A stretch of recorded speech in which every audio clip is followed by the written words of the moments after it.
I don't know what I expected. Hey! We're recording the podcast! Shut up! Good morning to you, wherever you are, because it is Everybody Somewhere for March 26, 2024. Missed it. My name is Burnie Burns.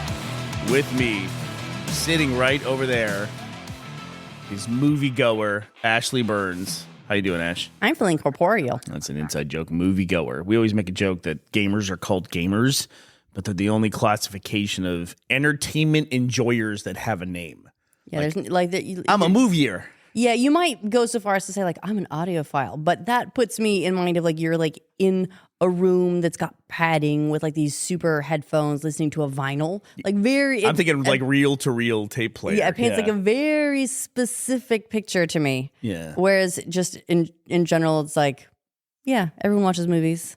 Everyone's listening to music. Guess what, bitch? Now everyone's playing video games. Everybody's playing video games. Everybody is playing video games. Every time I listen to a podcast with like, like top tier comedians, every now and then they just mention playing video games. And I don't know why. It still feels strange to me. You know what I mean? That random people would play video games. And it shouldn't feel strange in 2024. Shouldn't feel strange at all. So Ashley and I, we went on a little excursion yesterday. We are finishing a project where we're building some bookshelves, and we're going to fill the bookshelves with books. Are you a book reader too, Bernie? They didn't tell us. I'm a booker. I guess you would say a bookworm. That's actually something, but that means you're nerdy, right? That you're like study books. Bookworm almost to me paints the picture of this is all I do. Are there bookworms? Is there a worm that eats exclusively books? It's like the smartest worm. We had to go to war with it and kill it because it was going to take over. They were gaining too much knowledge. There's a series of books that I enjoy. They're by, I think it's Mercedes Lackey, like fantasy books that play on like the tropes of fairy tales. Yeah. And so there's a lot of wordplay. And there is, in fact, a bookworm. Now, it's a ma'am, dragon. When you say wordplay, do you mean puns? Yes, I do. Yeah, that's not fun. It is when it's a bookworm and it's a nerdy dragon. I say that, but I get really excited about our titles. Ashley got really upset because I can't remember what the topic we were talking about was, but there was one where it was something with an Olympic controversy and somebody had messed with something, and I called the episode Silver Meddling. Which is so great. Like MEDDLE, meddling. And she got really upset because somebody in one of the comments goes, "Hey, just heads up, you made a typo. You spelled metal wrong." And we're like, no. She was so upset by that. She was so disappointed by that. But so was there a bookworm, like specifically a bookworm? Reality, not in this fantasy book world. Not that I know of. How ironic if your book that you're talking about would have been eaten by a bookworm. It is, but I associate it just with one of those things like no one knows the origins of the phrase anymore, which is a lot of things. You got to come across phrases all the time where someone's like, "Did you know this is where this came from?" And you're like, "Oh my God, no, I had no idea. This was actually very elaborate." Bookworm, I feel like, is one of those ones where it had an etymology. And for all I know, it was one of those British things where, they'll be like, "Oh, I'm having a Larry." And I'm like, "What is that?" Yes, bookworms are real, according to honey.9.com.au. There we go. Okay, but here's from Wikipedia. That's totally reliable. Bookworm is an actual real thing, but it refers to hundreds of different species of insects and worms that feed on books. So, bookworms are real. I know that you need to keep, you're supposed to keep libraries or books or whatever at like certain humidities and avoid UV because that'll damage the books over time and all this stuff. It's funny, you read about ancient libraries or whatever, and I'm like, I don't think they were. They can't have been practicing like this careful climate control, can they? Well, there was a recent discovery that language now is something like 1 million years older than we thought, or something ridiculous like that. That's a lot of years. And it's wild to me just how much of history is lost because we didn't have a medium on which to store stuff written down, or it kind of feels like people just didn't do it. Like they didn't think I need to write something down to pass it along. I'll just tell somebody else. Maybe, Bernie, what they did is they bought everything on digital. And everyone changed the terms ahead. of service to be like, remember, you don't own anything. It's just a license, and we can pull it at any time. And then they did. Well, and bam, writing was lost. Okay, hold on one second. This is from the independent.co.uk. We're on the fly here, people, with current events. This was posted 1 day ago by the Independent. New research has pinpointed the likely time in prehistory when humans first began to speak. Analysis by British archaeologist Steve Mithin suggests that early humans first developed a rudimentary language around 1.6 million years ago, somewhere in eastern or southern Africa. I didn't even know that humans existed 1.6 million years ago. You mean like in our current form? As Homo sapiens, when we broke away from whatever, you know? I mean, when God said, hey, you guys go. Just go do your thing. This was a nice garden. Get out. But say nice things about me on Here's the way. a bunch of cool stuff. You can't have it. Fuck you. Get out. But one thing I discovered when we'll post that link to that article in the link dump. You buyer beware. That sounds strange to me, and I have done zero research on that. But I just remember reading that headline. There's something else that's been happening really interesting, though, in ancient language. It's got me thinking that if we do need to preserve all writing for future generations, we just need to pour lava over top of it. Did you hear about the scrolls? It was there's some scrolls that were like lost in a volcanic eruption. I'm going to look this up here. As scrolls would tend to do. As yes, they do. But they got preserved. How? Instead of burnt up, they got explain this process, like fossilized, basically, and they've been reconstructing the scrolls. Yeah. Obviously, they can't unroll them because they're rock now. But they've been reconstructing them via cross sections to see what they said. So were they like doing some kind of like X-ray radiography analysis and so here's this blasting them with gamma rays? Here's they're an gonna make article super from, bookworms if they're not careful. Maybe they caught some of those in the blast. So this is from an article from CNN from last month, actually. And it says, after using artificial intelligence to uncover the first word to be read from an unopened Herculaneum scroll, a team of researchers has revealed several nearly complete passages from the ancient text, giving insight into philosophy from almost 2,000 years ago. These scrolls are hundreds of papyri that survived the eruption of Mount Vesuvius in AD 79. They would crumble if you attempted to unroll them, and any writing would be illegible anyway. But by using computer technology and advanced artificial intelligence, researchers can now analyze the scrolls without unrolling and risking damage to them. That is what we want AI doing, is looking at scrolls from dead languages that they found in a volcano somewhere. That's what we want. Those AI are fucking nerds. So I have to say, though, because we went to a couple independent bookstores, and Ashley is, we can't go to, what was it? There was one that was called Books and Beans. We drove to Aberdeen, which is a city on the east coast of Scotland. I like Aberdeen. Aberdeen has a weird reputation because I guess there were enormous granite deposits nearby. If you've played like the first, 7 years of civilization, you'll know what I mean. They discovered like granite, and so they built everything out of granite near their city. So the whole city is kind of, at least in parts of it, is very uniform and very gray.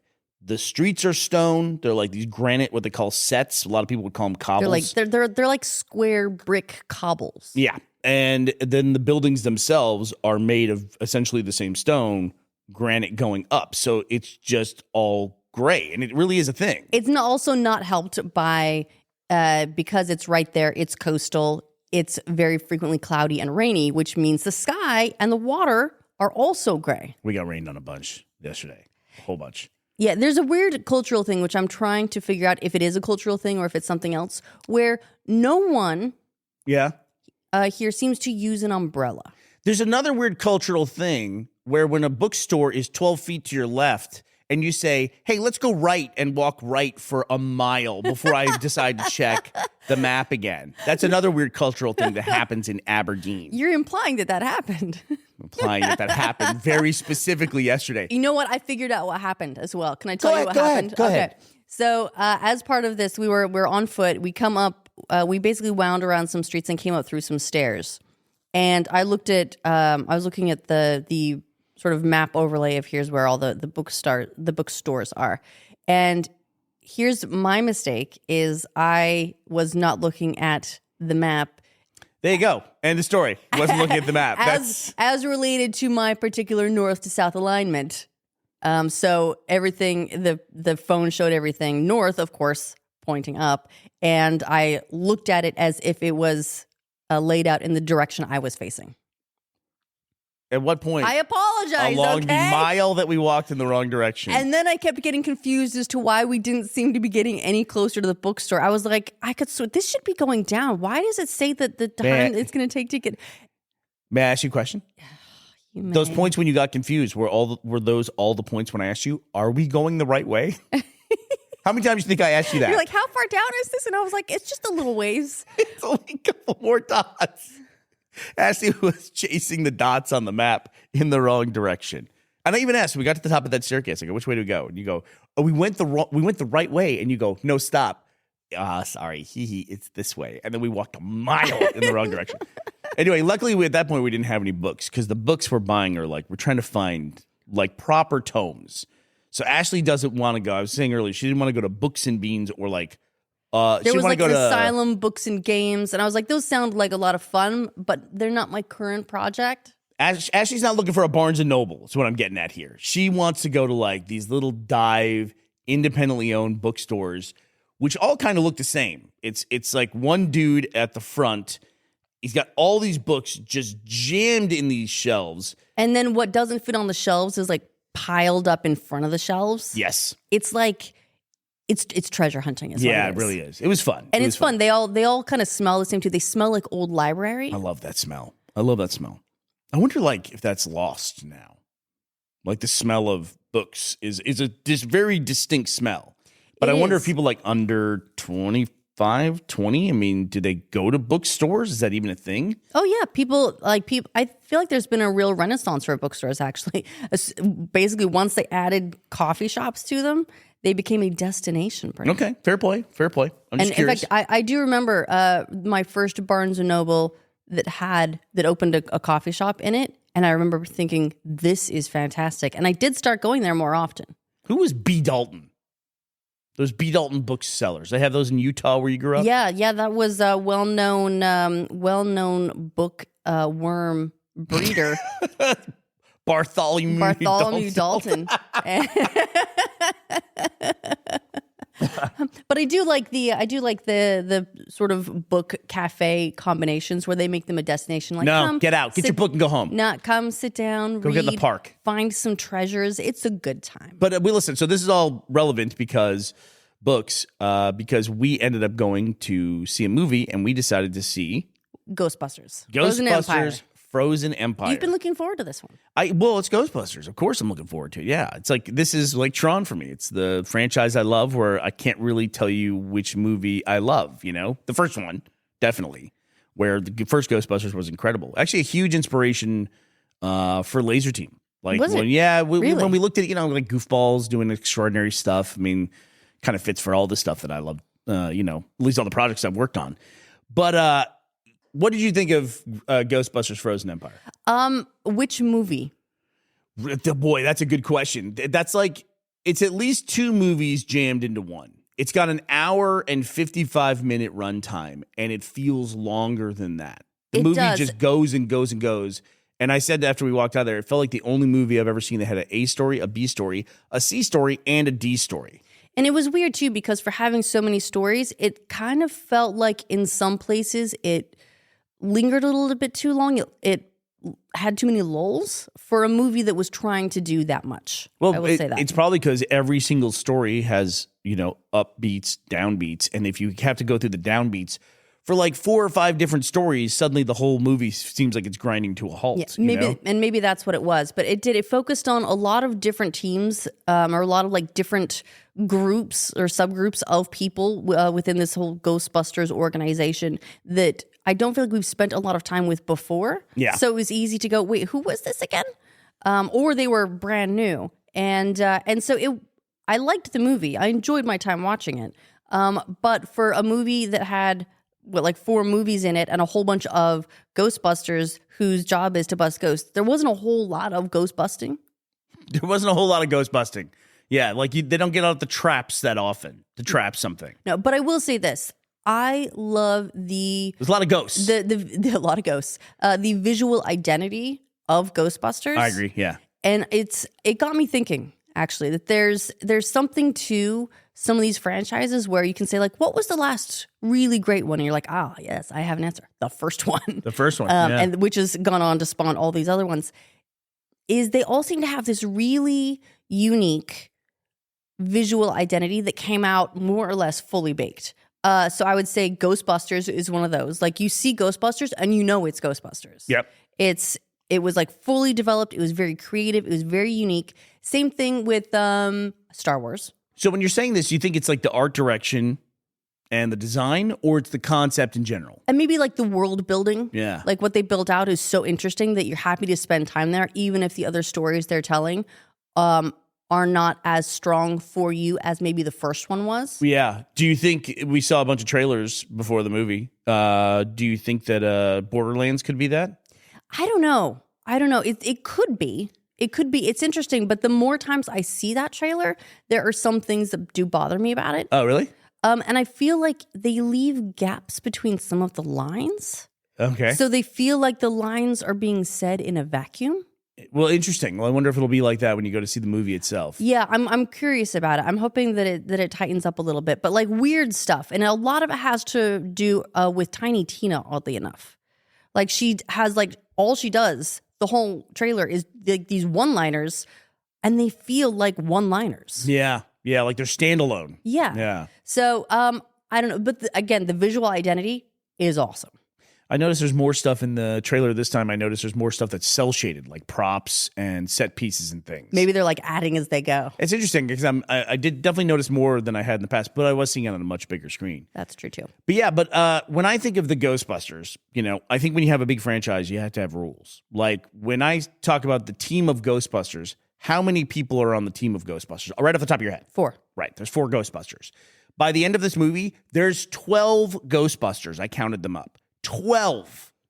It's a lot of Ghostbusters. Like in the Avengers in Marvel in the comics, it was always like an unwritten rule that there was 6 Avengers and that was it. And occasionally the comic with the roster would grow beyond 6, and then they would have to solve the problem of getting them down to 6. Ghostbusters, if they're going to go above 4, they got to figure out a way to get down to like 4 core members. But now I think they're going to end up, by the next movie, they're going to have 4 teams of 4. It kind of felt like they were gearing up to spin off at least one of these teams to their own thing, like to a streaming series or something. They could even do a prequel now. Which apparently, is weird. Did they use a movie as a backdoor pilot, Bernie?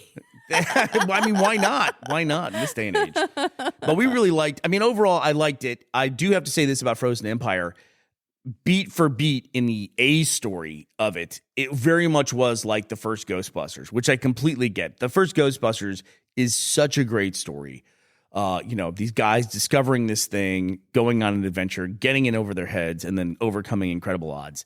It definitely felt like the first Ghostbusters in that sense. There's some wild stuff in this one. They take some risks. Some leaps. Yeah, some leaps. That's a better way to say that. Yeah. But I liked it. Out of all the Ghostbuster movies that have been made since the first one, I liked this one the most as compared to the first one. Like going back to your example. Great. The previous one wasn't in New York, right? And it was in Oklahoma. It almost needed like a setup for this movie. And this movie pays that off really well. Like all those characters, if you like the characters and the relationships in Ghostbusters Afterlife, then I think you'll like Frozen Empire. But I enjoyed it. I definitely don't regret watching it, which was a little bit shorter, but that's about all I can say about it. But we love the trailers, and you got really excited about one trailer in particular. I did. Apparently, I've been sleeping on the Godzilla franchise. Yeah. Which I don't know how that's happened, because when I look at them and I'm like, look, explosions, big fights, crazy set pieces, it is right up my alley. But somehow now Godzilla and King Kong are going to team up and go through a dimensional portal to the Kongiverse or something. And also, they're making Kong a mecha arm, so apparently he lost. This is all in the trailer, by the way. This is all in this trailer. They're making him a mecha arm, so he's like now Mecha Kong, teaming up with Godzilla. What the fever dream is this? Well, the Godzilla universe has done really well, and it always makes me happy. It's like Planet of the Apes, you know? I've always loved that franchise is out there just because they're great. You can go to them whenever you want to. They're really enjoyable. Did you know, though, that there's a Godzilla movie in the last year that was made in Tokyo, Japanese movie, called Godzilla -1, which was a huge cult hit and actually won the Academy Award for Best Visual Effects. I was going to say, I do know that because it's the first Godzilla movie to win an Academy Award. Go figure. How have they been overlooked all of this time? And there is also, I think, is it Godzilla Monarch? It's Kurt Russell and his son Wyatt Russell. You know, the one who's playing a U.S. agent. Oh yeah, yeah. And they play the same character at different points in the timeline. But I want to say, in closing here, one of my film buddies called me and he was like, "Listen, you got to go see this Godzilla -1, and they're doing a special version of it, which is a black and white only version called Godzilla -1 minus color." And I'm like, okay, I'll check it out when I get a chance. He goes, no, you got to check it out because it's only showing for this weekend at like the Alamo. So go see it. It's like, dude, I got plans. I'm an adult. I got shit I got to do. And I looked it up. Also, it's a little hard to get to from here. I looked it up, the black and white edition. Toho, the company that made this, released a black and white version of the film titled Godzilla -1 minus color in Japanese theaters on January 12, 2024. Toho International released the version in the United States on January 26, 2024, where it played until February 1st. It's like, that's like 1 week. There's more Ghostbusters than there are days of Godzilla -1 minus color. You know, they're bringing all the Spider-Man movies back to theaters. Okay. There seems to be like a big resurgence of... What are we doing with that? Are we going to sit down and watch every Spider-Man movie that aren't connected in any way? As long as they're in theaters, Bernie, for more than 8 days, you can go to one every day. Listen, I'm not going to a marathon with stuff that gets rebooted. That doesn't even make sense to do that. But it turns out, Bernie, that they're not reboots. This is all stories taking place in different universes. Yeah, well, they can all go to the universe and fight Robot Kong if they want to. And by the way, I want to correct you on something before the audience does. Okay, thank you. It's not King Kong. It's King Kong's monster. King Kong is the doctor who made him. So just be careful with that. All right, well, that does it for us today, March 26, 2024. We will be back to talk to you tomorrow. We hope you'll be here as well. Bye, everybody.